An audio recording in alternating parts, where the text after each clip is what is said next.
Mga kwento ni Felmo.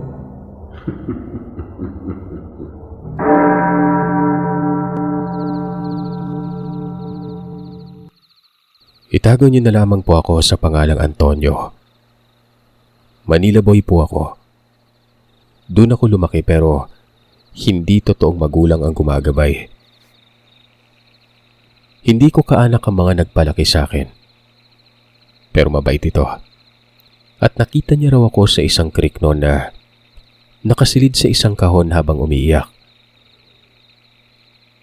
Ipinaalam niya naman sa akin talaga na hindi niya ako anak. Maliit pa lamang ako noon ay sinasabi na sa akin ito. Itago na lamang natin siya sa pangalang Nanay Fatima. Mahirap lamang kami. Nasa squatter at ang ikinabubuhay ay ang pamumulot ng basura. Kung minsan ay naglalako ako ng sigarilyo at ng basahan. Sapat lang talaga sa amin ng nanay ko ang kita nun. Sa natatandaan ko, ang edad ko pa noon ay nasa 10 o 11 anyos na. Nasa unang mga taon ng dekada 80 nangyari ito. Nakapagdesisyon si Nanay Fatima na uuwi daw kami sa probinsya niya, sa may Mindoro, sa may kanluran banda na kung saan malapit sa dagat. Pero liblib umano na lugar yon. Ito lang ay base sa kanyang paglalarawan sa lugar na ito. Ayon sa kanya, sobrang hirap umano ng buhay sa Manila. Tapos lumalaki ako nang hindi nakakapag-aral nun. Mabuti na doon sa probinsya kasi nga may lupain naman ng nanay ko na namana niya sa mga magulang niyang yumao nun. Maliit lamang yon pero masagana sa tanim na saging at iba pa. Wala akong idea sa side ng kumupkup sa akin. Bukang bibig niya lang ito at hindi talaga ako kumbinsido kung totoo ba o hindi nun. Gawa ng kung ganun pala, bakit tumagal ito sa Manila? Dapat noon pa, di ba? Dagdag pa nga niya doon niya daw ako pag-aaralin. Naguguluhan tuloy ako sa kanya noon. Nasa mura pang edad ko pero kung mag-isip ako noon ay matanda na. Hindi naman siguro ipagtatakayan dahil sa ganoong estado namin na para na ring palaboy. Isang linggo pa bago mangyari ang pag-uwi namin. Binaliwala ko lang ito. Pero alam ko sa sarili ko na maninibago talaga ako noon. Lalo na at sanay ako sa lansangan. Hanggang sa may bumibisita sa bahay namin. Hindi ko kilala ang mga ito. At sumasakto na wala si nanay kapag pumupunta sila. Ako lang ang naiiwan at nakakasaksi sa mga ito. Ilang beses nagpabalik-balik ang mga yon. Tapos tanong ng tanong kung nasaan ang nagangalang Fatima. Sinabi ko na yun yung nanay ko. Umalis at baka mamayang hapon pang uwi. Inaantay nila Sir Seth pero hindi umuwi ang nanay. Kapag wala na mga bisita, saka pa lamang ito nagpapakita. Yun bang parang iniiwasan niya mga ito at maiging nagmamasid lamang sa paligid nun. Pero malaking katanungan sa akin kung paano nangyari kasi hinahanap ko naman ang Nanay Fatima pero hindi ko ito natatagpuan. Natanong ko naman sa kanya kung ano ba ang sadya noon. Pero hindi ito sumasagot ng diretsyo. Nakikita kong tila nag-iisip pa bago magsalita ang mga taong yon. Duda ako na may kasalanan ng nanay ko. Baka may utang ito na hindi nabayaran. Hanggang sa muli na namang bumisita. At dito ay may kasama ng isang matanda na parang isang ermitanyo. May nakapulupot pa sa kamay nito na parang rosaryo. At syempre, wala na naman ang nanay ko noon. Takang-taka ako gawa ng nandun lang yun kanina pero nang dumating yung mga tao, naglaho na lamang ito na parang bula. Ako naman ng mga panahon na yon, nagkakanda bulol-bulol na sa kakadahilan. Hindi ko alam kung bakit inaamoy-amoy ako ng matanda. Tapos bigla itong umiiling-iling at sinabi nga, wala daw ako ng ganon. Anong ganon, di ba? Sabi ko pa, hindi ako adik. Pagkatapos naman noon ay hindi na ako pinapansin nila. Umaalis sa mga ito at naririnig kong susubaybayan nila sa gabi ang nanay ko. Hanggang sa noong nakalayo na ang mga ito, saka pa lamang nagpakita ang Nanay Fatima. Nagmungkahi itong aalis na daw kami at uuwi na ng probinsya noon. Takang-taka ako gawa ng sa susunod na araw pa naman dapat ang alis namin. Kasabay naman ito ang pagkabagabag kung bakit may naghahanap sa kanya. Hindi talaga sumasagot ng diretsyo o hindi ko makitaan na nagsasabi ito ng totoo. Maliban na lamang sa iniiwasan niya yon kasi nga masasamang tao daw ang mga yon. Pero halatang may mali. Kung masama, bakit hindi niya harapin? Yung lugar namin, halos lahat ng mga kapitbahay doon, kakilala ko. At ang ilan pa nga dito mga kaibigan ko eh. Katunayan, nasabi ko na ang mga bumibisitang yon na kapag may ginawa sa amin, tulungan nila kami. Sumang-ayon naman ang mga ito kaya kapag napapabisita, nakaatang na yung mga tirador na mga balang pana nun. Indian pana kumbaga. Mga birador pa yun at talagang hindi magdadalawang isip itong pumatay. Wala akong nagawa kung hindi ang sang-ayunan na lamang ang sinabi ng nanay. Umalis na nga kami nun. Hindi ko alam, Sir Sat, na may ipon pala itong sinanay. Maraming pera. Tingin ko ay sobra yun bilang pamasahe at may panimula pa sa panibagong buhay kapag nakarating na kami sa probinsya. Doon na nabuo ng lubusan ang pagdududa kong may pagkakautang nga ang nanay ko. Habang nasa biyahe kami noon, tinanong ko siya ng diretsyo. Pero ang sabi niya ay wala siyang kasalanan. Wala siyang atraso. Alam ko naman daw yun gawa ng magkasama kami sa araw-araw. At ni isang beses ay hindi nagkaroon ng kaalitan ng nanay doon sa tinitirahan namin noon. Malalim ko namang inisip ang lahat. Tama si nanay. Nag-iiba nga siya. Katunayan ay maraming pagtatalong marites doon. Sigawan, sabunutan at kung minsan pa ay nagkakasaksakan na sa napakapobreng dahilan. Yung chismis lang na hindi mo alam kung totoo ba o hindi. Nagkakapatayan na. Sa kabila ng lahat ng nangyayaring ganun sa lugar, hindi nasasangkot si Nanay Fatima. Na masasabi kong mabait na tao talaga ito. Pero bakit may naghahanap sa kanya? Na ayon pa dito, masasamang tao daw yon. Ito ang mga katanungan na baon ko habang papauwi kami ng probinsya ni Nanay Fatima. Alam nyo, inaasahan ko talaga na maganda ang lugar na pupuntahan namin. Noong makarating kami sa Mindoro, naglakad kami ng pagkahaba-haba. Sa parte pa talaga na bihira lamang ang habal na dumadaan. Basta ang layo at tumatiliwas ito sa mga sinabi ng nanay na malapit sa dagat. Tanong ako ng tanong pero sinasabi niya na malapit na daw kami noon. Tirik ang araw. Malat na ang labi at pagod na ako pero hindi pa rin kami nakakarating. Hanggang sa pakiramdam ko, wala nang katao-tao yung lugar na tinatahak namin noon. Ni ultimong bakas na daanan ng mga tao. Wala. Bagkus, sa masukal kami naglalakad. Tapos itong nanay ko, panay sipat nun. Maya-maya ay tumigil kami. Hapon na yon. Nasa lilim kami ng napakakapal na kakahuyan. Ang sabi niya, dumating na daw kami. Nagpapalinga-linga ako kung saan ang bahay pero wala naman akong nakikita maski isa lang. Nainis ako noon. Nagtanong ako kung nasaan na yung pinaasa niya sa akin. Kako may lupain at masagana sa sagingan pero ano to? Puro malalaking kahoy ang nakikita ko na para kaming mga puganting gumagala. Ayon naman sa nanay ko, pupuslit daw muna kami doon.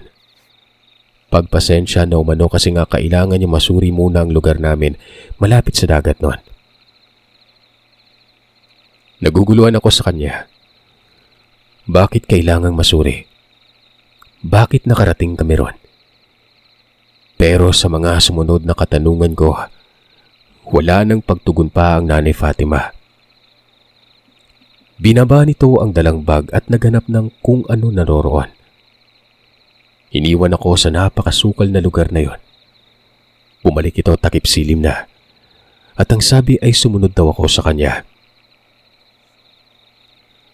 Wala naman akong reklamo nun. Lakad na naman kami ng lakad at inabot pa ng gabi. Kinikilabutan ako kasi nga sobrang nakakatakot ang lugar. Kung ano-ano na lamang ang naririnig ko. Hindi ko mawari kung halimaw ba o hayop lang. O hindi naman kaya baka aswang na yon. Hanggang sa may napansin akong bahay. Malaki ito at tila ba wala nang nakatira. Ayon kay nanay ay kaanak daw niya ang may-ari nito. Isipin niyo, sa ganun kaliblib na lugar nakatira at wala man lamang itong kapitbahay. Tapos kaanak niya yon. Napapailing ako at napapaisip na baka kriminal itong mga kaanak na nabanggit ni Nanay Fatima. Isang palapag lamang ang bahay na yon. May parting giba pero pwede pa namang tirahan. Maayos pa ang bubungan. Doon kami ng nanay ko. Nagulat ako kasi nga may nakita akong tila hayop na nakabulagta sa may sahig nun. Nilapitan ko ito at talagang napasigaw ako gawa ng maitim at mapalahibo yon. Pero pinagtawanan ako ng nanay at sinabing nahuli niya raw ang hayop na yon. Baboy ramo at magiging pagkain namin ito. Baboy nga yon, pero yung baboy na ang pangit ng muka. Noon pa lang kasi ako nakakita ng baboy ramo kaya nanibago talaga ako noon. Inihaw lamang yon at sinanay ang nag-asikaso. Nabilib ako kasi nga biyasa pala ito sa pangangaso. Maiya ka ba namang sobrang hindi ng nanay ko na halos hindi makabasag-baso kung kumilos pero napakatinik mga aso, Sir Seth. Kahit papano'y masarap siya. Mabango ang karne nito at naparami talaga ako ng kain. Nagtanong ako sa Nanay Fatima kung kailan kami pupunta sa lupain niya. Sabi niya, baka bukas o hindi naman kaya sa Makalawa. Pinaalalahanan niya rin ako na maaga siyang aalis bukas at may iwan ako sa lugar nun. May tirang pagkain naman at huwag daw akong mag-alala. Babalik siya at posibleng gabihin pero babalik talaga umano siya. Susuriin niya lang umano ang lupain nun. Naiisip ko na ako lang mag-isa kinabukasan. Pero pinilit kong hindi magpakita ng takot sa nanay ko. Alam niyo kasi, sobrang siga ako sa Manila. Yung tipong isa sa mga batang barumbado. Tapos baka may masabi si nanay kapag nagpakita ako ng katuwagan doon, di ba? Nagpahinga na kami matapos ng kain. Nakatulog ako. Nagising ng madaling araw pero wala na si Nanay Fatima sa tabi ko. Bukang liwayway na. Dito ko nalaman kung saan banda ang silangan at saan banda ang kanluran sa pamamagitan ng araw. Gumala ako ng magliwanag na. May nakita akong mga gibang bahay doon. Yung tipong mga haligi na lang ang natirang nakatirik. Pero walang ni isang tao akong nakikita sa lugar. Nasa itaas talaga ng bundok yun, Sir Seth. At nakikita ko sa ibabang parte ang pangpang. Malayo ang dagat. May mga bahay pero sobrang layo talaga. Kitang-kita ko ang kapal ng kagubatan at layo nito sa may kabiasnan. Naaliw na lang ako sa nagagandahang tanawin at ilang mga ibon na nakikita kong tila maiilap na mga panahon na yon. May punay, tikling at marami pang iba. May batis pa akong nakita at may kawayang daluyan ng tubig. Pahiwatig ito na may nananahan nga sa lugar na yon. Pero ang tanong, bakit nawala na mga ito? Mga kaanak yun ng nanay ko dahil yun ang sabi niya sa akin. Hanggang sa ganun na lamang ang pagkagulat ko. Nang sa unahan, parte ng batis na yon, may nakita akong tumpok ng bato at may nakalitaw ng bungo ng tao. Napapamura ako at naiisip na libingan yon. Lumapit ako doon. Libingan nga pero hindi yung tipong pinabaon sa lupa. Tinabunan lamang ito ng bato. May mga natibag kasi tapos nakakakita ako ng banig na may nakausling mga buto. Sabi ko sa sarili ko, dito siguro nililibing ang namamatay sa lugar. Pero nabati ang atensyon ko nang titigan ko maigi ang bungo nun. Parang unggoy yun, gawa ng may mga pangil. Talagang bungo at alam ko yun pero may pangil talaga eh. Hindi ito iba sa akin gawa ng malapit sa sementeryo ang tirahan namin sa Manila. Kaya alam ko talaga ang mga bungo at naiiba yung nakikita ko sa mga sandaling yon. Sinlaki ng bungo ng tao pero may pangil. Iniisip ko na baka malaking unggoy ito pero hindi naman malapad ang noo. Kinuha ko pa nga yun pero nabitawan ko ito nang bigla akong makarinig ng kakaibang tinig sa paligid. Parang igik ng baboy na pagkatinis-tinis nun. Napansin ko na gumagalaw-galaw ang mga damo sa may bandang unahan ko. Naiisip ko na baka mabangis na hayop ito. Kaya naman kumaripas ako ng takbo pabalik dun sa bahay. Tingin ko nun, sumusunod sa akin ang kung anong hayop na ito. Naririnig ko kasi ang kagaskas ng mga tuyong dahon. Tapos ay naroroon pa rin ang pag-igik na sobrang nakakatakot talaga. Hindi ko piniling sipatin. Sirit lamang ako ng takbo hanggang sa makarating ako sa buluwagan ng bahay na ron. Doon na ako huminto. Nilingon ko ito kung sumunod. Wala akong nakikita. Wala na rin yung pagkagaskas na para bang doon pa lang ako nakaramdam ng pagkapagod. Nasuka pa nga ako noon. Iniisip ko na baka umalis na yon. Hanggang sa may nahagip ang paningin ko sa may itaas banda. Doon ito sa may malaking punong patay. Nakakita ako ng tao na nakapatong sa ibabaw. Parang posturang gagamba ang porma nito. Hindi malinaw sa akin ang mukha niya kasi nga sumasalungat ang sikat ng araw. Isang iglap ko lang noon. Bigla itong naglaho.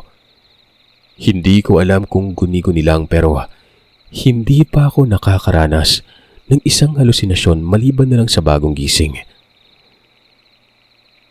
Mula noon, hindi na ako gumala pa. Doon na lang talaga ako sa may bahay. Nakakabagot at ang init pa. Pagsapit ng hapon, nagsisimula ng baluti ng lugar ng makapal na hamog. Sa mga sandaling yon, iniisip ko na mamaya lang ay darating na ang nanay ko. Pero hindi siya dumating.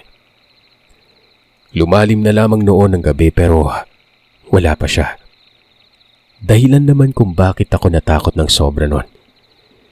Hindi dahil sa natagalan siya, kung hindi dahil ito sa mga huni na naririnig ko sa lugar. Hanggang sa inabot pa yun ng madaling araw, hindi ako nakatulog. Ayokong umidlip kahit saglit lang. May naririnig din akong tila ba nag-uusap na mga tao noon. May hawak ako nung pamalo. 2x2 yun na may pako pang kinakalawang na nakausli. Yung nag-uusap na boses, pansin kong palapit ng palapit ito. Kasabay naman noon ang mga yabag sa lupa. Sinipat ko ito sa may bintana noon. Nakakita ko ng 2 imahe ng tao. Ang isa ay malaki ang katawan. Ang isa naman ay parang babae. Napapamura ako at tinataboy ko ang mga ito. Pero bigla ko na lamang narinig ang pagtawa na waribay. Naaaliw sa akin ang mga yon. Hanggang sa tinawag ang pangalan ko. At dun ko napagtanto na ang babae pala ay walang iba, kundi si Nanay Fatima. Dali-dali akong kumaripas ng takbo patungo sa kanya. Pero ganun na lang ang pagkagulat ko. Dahil itong malaking tao na kasama niya. Pangit na mukha. Sindak na sindak ako nun. Pero bigla itong tumalikod at mabilis na umalis. Nagkatitigan kami ng nanay ko. Tinanong ko kung ano at sino ang kasama niya. Pero sinabi ng nanay ko na baka nagkakamali lamang umano ako ng tingin nun. Isa sa mga kaibigan umano niya yon na dating nakatira sa naturang lugar.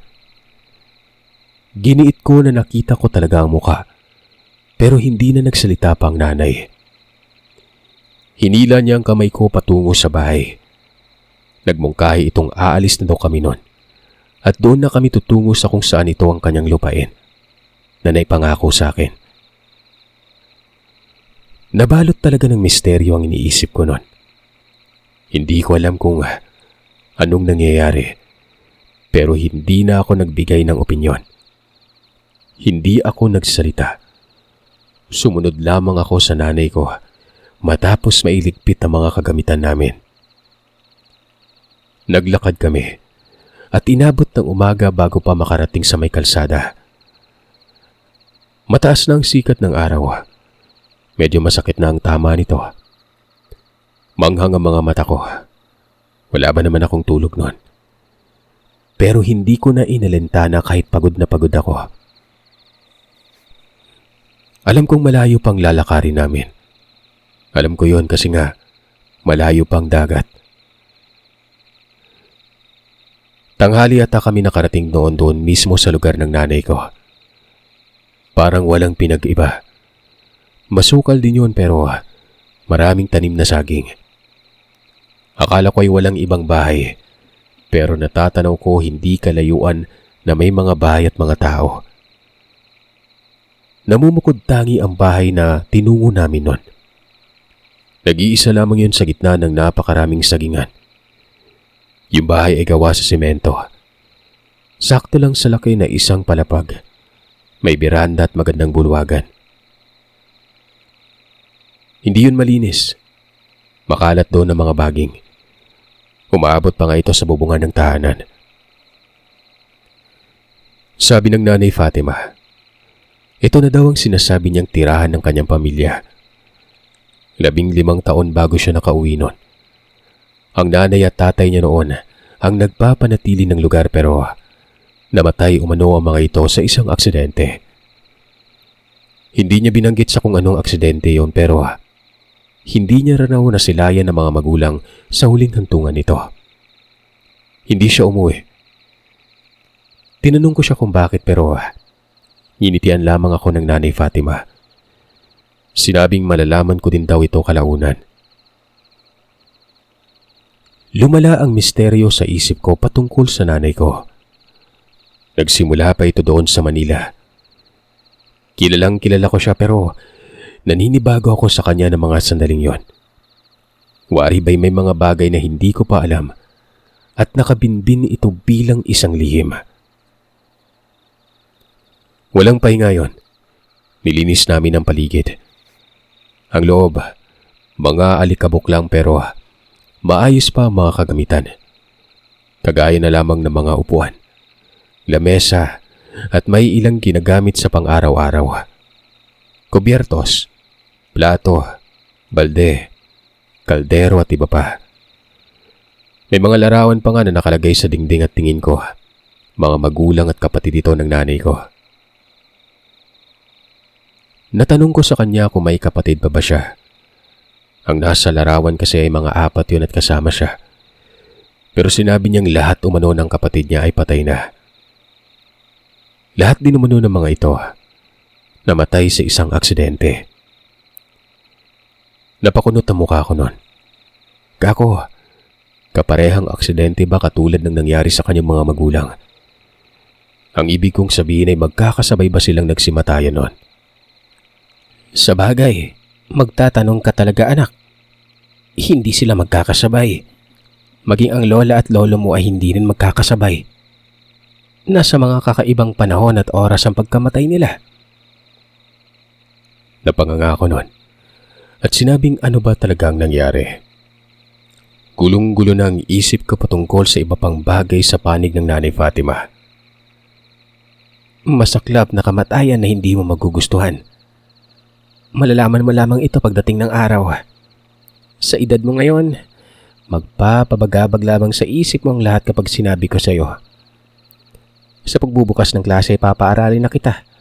Doon mo itoon yung atensyon mo at huwag sa mga bagay na hindi pa handa ang isip mo. Naiinis na ako noon. Sa tingin ko ay sobrang selan talaga kung kaya nagbigay ako ng respeto. Nga pala, nung mga panahon na yon, bakasyon. Natuwa naman ako pero hindi mawala sa isip ko ang mga kaganapan. Ang isang lihim na pilit pinagtatakpan. Naisip ko na mag-imbestiga ng kusa. Palihim lang din para mapanatag. Hindi ako nagpapakita ng motibo sa nanay ko. Hindi na ako nagtatanong sa kanya ng mga panahon na yon. Naging maayos ang paglipat. At wala namang mga kakaiba sa mga araw na nagdaan. Si nanay, abala lagi sa may sagingan. Nililinis niya doon. Habang ako naman ay doon sa may mga niyog. Nilalagyan ko ng mga abo at pataba ang mga tanim na prutas noon.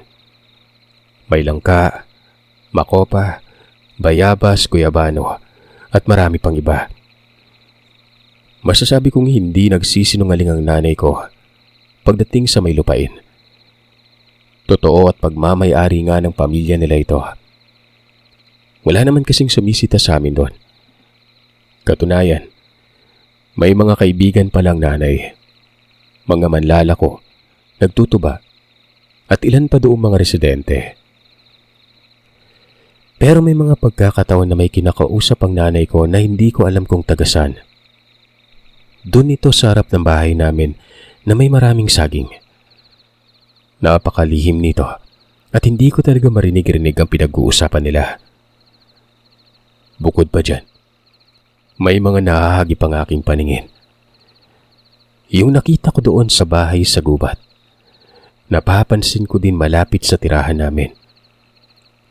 Itong mga pagkakataong ito naman, nakikita ko ang nanay na parabang sobrang agresibo. Nakasimangot ang mukha niya at may iginuguhit sa lupa nun. Wala akong idea sa kung para saan yung guhit na yon. Basta, linya lang, tapos parang nangungusap siya sa sarili. Hanggang sa isang araw, biglang may napabisita sa bahay namin. Isang babae. May dalang anak na waribay kaedaran ko lamang na lalaki. Pero nakikita ko sa mukha na parang sobrang balisa ng mga ito. At dahil si nanay ay naroroon pa sa kanyang gawain, ako nang humarap sa kanila. Nagtanong ako sa kung anong sadya. Ang sabi naman ng babae, kung pupwede ba daw ipapahilot niya sana ang kanyang anak. Nalaglag daw kasi ito at napilay sa may balikat. Nagtaka ako noon. Wika ko, hindi kami manghihilot. Pero ayon sa babae, nagbabaka sakali lamang siya dahil itong pamilya daw ng Nanay Fatima. Magagaling na manggagamot. Baka si Nanay Fatima daw ay pinasok din ng larangang yon. Lalo na't dati't sumasama ito sa paggagamot. Napatulala ako sa mga puntong yon. Sabi ko sa sarili ko, ano to? Albularyo si nanay. Paanong nangyari ito? Talagang napanganga ang bibig ko at sobrang nagulantang sa salaysay ng ali. Hanggang sa dumating itong si Nanay Fatima. Binati pa yung ali na may batang kasama. Mag-ina pala mga ito. Pangalan nating Teresa ang nanay at Ruben naman ang bata. Narinig ko ang pag-uusap nila. Sabi ng nanay, pwede naman daw niyang hilutin ang bata pero may ihahanda lamang siya noon. Tinawag niya ako. Pinakuha ko ng bunga ng niyog na matigas ang laman. Yung bang parang gataba. Kumuha ko ng 3 tapos pinabalatan sa akin ito ni nanay. Binalatan ko. Akala ko madali lang. Hindi pala. Napagamit pa ako ng ipin ko dahil ang tigas talaga. Hapong-hapo nga ako noon sa likod ng bahay at panay bitaw ng mabigat na salita noon. Ang problema pa dyan, ako pa ang napag-utusan na kudkudin ko daw ang laman. May sangkalan doon na may bakal na parabang sprocket ng bike ang nakaipit. Ito yung pinagamit sa akin noon. Inabot ng gabi bago pa natapos. Abala kasi ang nanay sa paghahanda niya sa kung ano doon sa bata. Damang-dama ko na isa nga siyang albularyo. Mantakin niyo, sa haba ng pagsasama namin, doon ko palang nalaman na isang albularyo ang nanay. Samantalang ni isang beses ay wala siyang nabanggit sa akin patungkol dito. Nagpapausok siya doon, tapos may hawak siyang dahon ng gabi na may nakapatong naman na uling at mga ugat na hindi ko alam kung ano. Nilagay niya yon sa gilid ng bata na nakahiga sa sahig na may nakalatag na banig nun. Dinurog niya yon. Piniga-piga gamit ang palad. Ang katas nito ay pinahid niya sa balikat ng bata. Napapailing ako sa mga puntong yon. Kung paano gumalaw si nanay ay talagang masasabi kong parang bihasa ito at sanay na sanay. Hanggang sa nagmungkahi yung mag-antay. Gagawin lang umano niyang lana ang gata. Napigaan ko na nga kasi ito, Sir Seth. Nakahanda na ang gata at may siga na rin ang abuhan naming may nakapatong na kawali. Masakit yung kasuan ko noon. Talagang para akong pinagpapalo noon sa katawan. Niluto at naging lana yon pero akala ko tapos na. Naiisip ko na ito na ang gagamitin niya para sa panghihilot. Pero hindi pa pala. May kung anong hinahalo siya sa may lana. At habang nangyayari yon, naririnig ko ang pagbulong niya sa sarili. Yun bang parang nagdadasal? Mga hating gabi ata yun. Nakatulog na nga lang yung bata. Ang sabi ng nanay ay hihilutin niya na. Pero pinaalalahanan niya yung si Teresa na isang beses niya lang gagawin ito bilang pagtulong. Pagkatapos noon ay hindi na siya manggagamot pa. At wag na wag ding ipagsasabi umano na may manggagamot sa lugar. Kung alam mo namang gagamot ang angkan namin, alam mo naman siguro ang nangyari, di ba? Sabi ni nanay. Tumango at pumayag itong si Teresa. Naiintindihan niya daw. Nangingi pa ng pasensya yon. Ako naman ay parang nabibigyan na ng bakas ang lahat. Napapaisip ako na baka ito ang dahilan kung bakit may nangyari sa kanilang angkan. Pero bakit? Hinilot nga yun ng nanay at pagkatapos noon ay umuwi na ang mag-ina. Hindi ko na ito tinanong kung ano ba talaga ang kabuuang kwento. Kasi nga, alam ko namang hindi din ako sasagutin ng diretsyon ng nanay ko. Pero kahit papano'y may idea na ako noon. Sa lahat ng mga kakaibang natuklasan ko sa nanay, ito na ang daan sa kasagutan. Gaya ng pinupunto ko, dahil ito sa pagiging albularyo nila.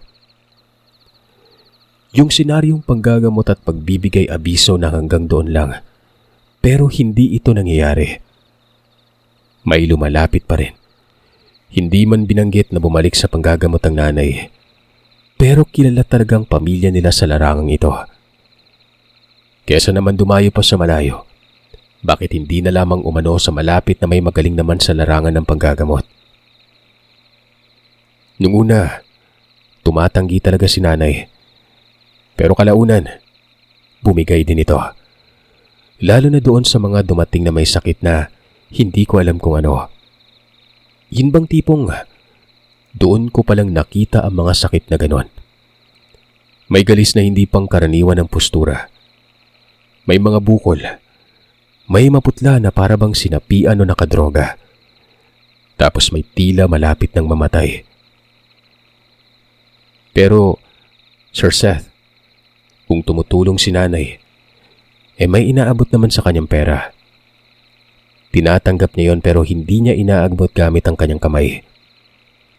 Ipinalalagay niya ito sa maliit na altar namin. Kung minsan pa nga, napapadilat na lamang ang mga mata ko gawa ng may naglalagay ng malaking halaga doon. Sabi ko sa sarili ko, kung ito sana yung racket ng nanay ko sa Manila siguro, hindi kami naghirap doon. Pero natitiyak ko naman noon na may dahilan talaga. Habang nangyayari ang pagtanggap ng nanay ko ng mga pasyente, ito naman ang mga puntong sobrang strikto na siya sa akin noon. Huwag daw akong gagala ng malayo. Huwag magpapaabot ng gabi sa labas. Isa pa sa payo niya, kapag may tao ay huwag ko daw kausapin nun. Kakausapin ko lang daw ito kapag siya na ang unang bubungad dito. Wala lang naman sa akin yun kasi nga dama ko na talaga na may banta sa buhay namin. Hindi ako mangmang para isiping wala lang lahat. Inaral ko talaga, Sir Seth. Nalaman ko na pinatay pala ang kapamilya ng nanay. Hindi ito isang aksidente. Sinadya yun. At yung nakita ko sa Manila, maaaring papatayin si nanay ng mga yon. Nalaman ko ito sa isang matanda na napadaan sa may sakahan. Saglit itong tumambay tapos lumapit ako at nagtanong ito sa kung ano ba daw ang koneksyon ko kay Nanay Fatima. Dalaga pa kasi nang umalis ito pero pagbalik may bata ng dala.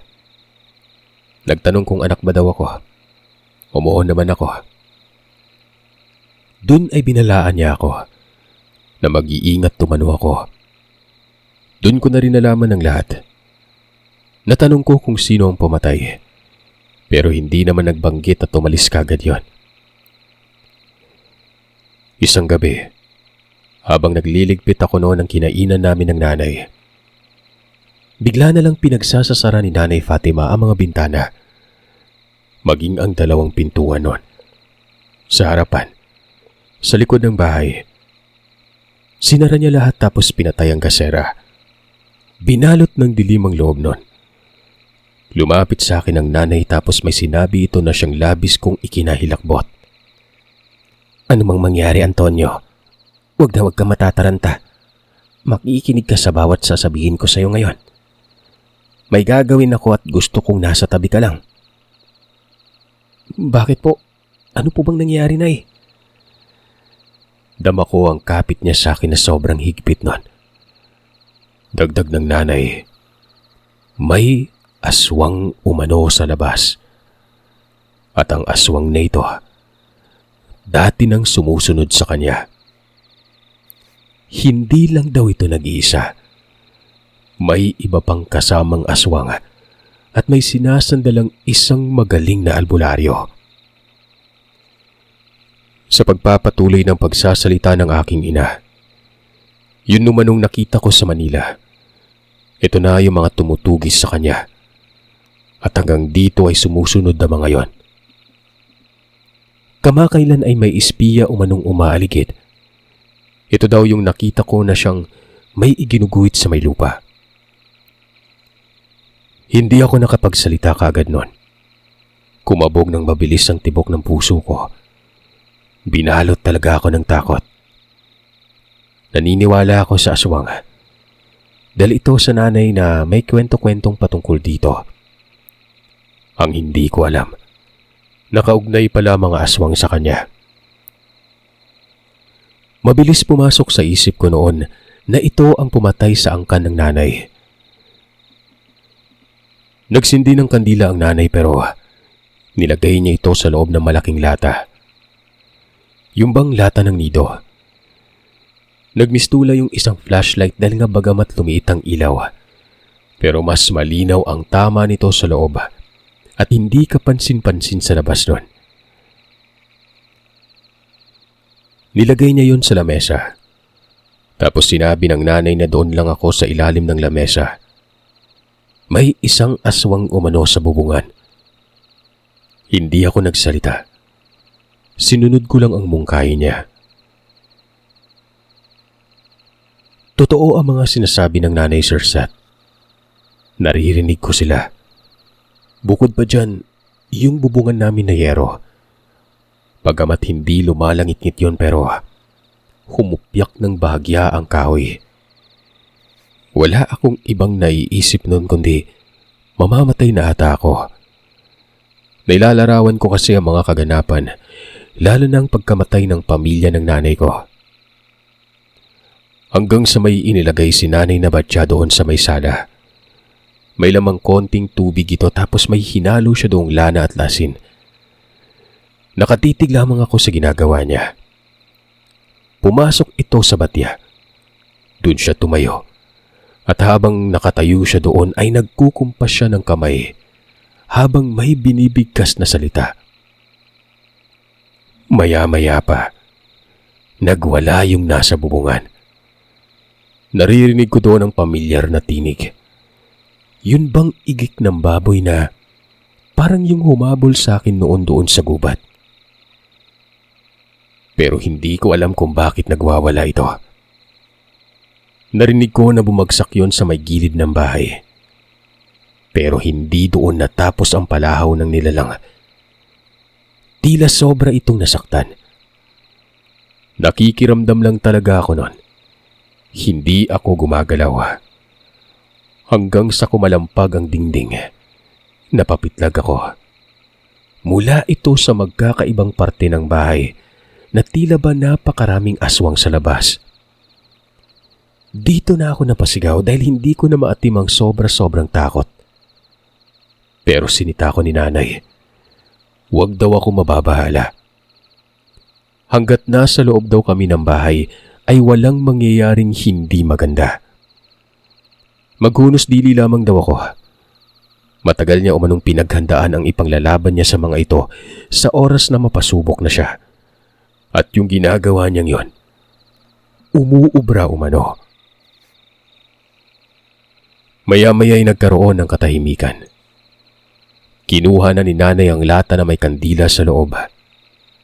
Matapos noon ay nilagyan niya na ng lana ang lata. Kitang-kita ko na umusok yon dahil nga sobrang init ng latang yon. Binuksan ng nanay ang bintana. Pinatamaan ng ilaw sa labas. Doon ko narinig ang tinig ng tao na umaaray sa may sakit nun. Dahil sa kuryosidad ay sumilip ako. May dalawang tao akong nakita na nakahubot-hubad. Umuusok ang mga ito habang tinatamaan ng ilaw na mula sa hawak ng nanay ko. Hindi ko alam ang nangyayari at bakit nasasaktan ang mga ito. Yung lana, yung usok ng lana, naglalakbay sa liwanag at tumatama yun sa dalawang tao. Namilipit talaga sa sakit yon. Sabi ng nanay, mga aswang umano ang nakikita ko na nasaan yung tao na. Binasag niya umano ang kakayanan ng mga ito. Lumundag palabas ng bintana si nanay.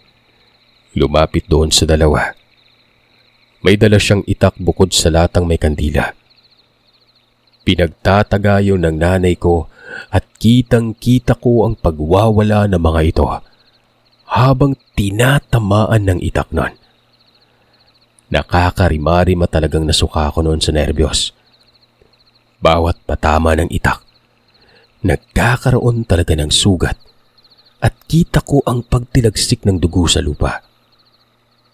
Ang nakapagtataka dyan, hindi man lang ito tumakbo para tumakas. Parang mga lumpo ang mga yon. Lalabas sana ako kaso sinita ko ng nanay. Nagpatuloy siya sa kanyang ginagawa. hanggang sa napansin ko nang hindi na gumagalaw yung isa. Habang yung isa naman, nagmamakaawa itong wag siyang patayin. Ayon naman sa Nanay Fatima, naawa ba umano ito sa kanila dati? Kahit nagmamakaawa ang kanyang mga kapatid na pinapatay ng aswang, hindi ito pinapakinggan. Tapos ngayon daw, hihingi ng awa ang mga yon. Kitang-kita ko ang pagtagpas ng nanay sa leeg ng nilalang. Mabilis na bumagsak sa lupa yon. Nanginig, nalulumpasay hanggang sa umungol at bumulubok ang dugo sa bibig. Namatay din yung isa pa. Dito na ako sinabihan ni nanay na lumabas. Lumundag naman ako doon sa bintana. Naglakad lang kami patungo sa likuran ng bahay. May nakita pa kaming isang aswang doon. Malapit na ito sa may kasakingan. Nakahubad pang itaas at nakapantalon. Gumagapang patungo sa may damuhan. Pero pinagtatataga ng nanay ko ang mga tuhod niya. Habang yung ilaw naman ay itinututok niya sa mukha nito. Doon ko malinaw na nakikita kung ano ang tama ng ilaw. Natutuklap ang balat ng nilalang na para talagang sinabuyan ng mainit na mantika. Walang tigil sa pagtataga ang nanay habang nakabuntot naman ako. Amoy na amoy ko doon ang samyu na sobrang baho. Hindi ko alam kung dumiba o bulok na hayop. Kasama pa dyan ang lansa ng dugo na tumatagas sa mga sugat ng nilalang. Pinugutan ng nanay ko ng ulo yon. At pagkatapos nun, dito na nagsisisigaw ang Nanay Fatima. Nagkakamali kayo ng akala. Kung noon ay nagawa niyong pigilan ng pamilya ko, ngayon hindi na.